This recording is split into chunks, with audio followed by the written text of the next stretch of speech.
हमने हिमालयन 450 का हेड खोल रखा है। इसमें इंजन में नॉइस थी, दिखा रहे हैं। ये इसकी पूरी गाइड है।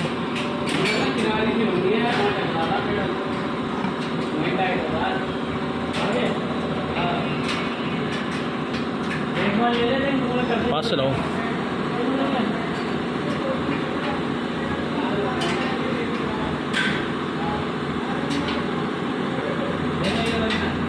गाइड इसकी लूज पड़ी है। गाड़ी में टिक टिक की नॉइस थी, इसलिए हमने हेड खोला है। ये हिमालयन 450 है।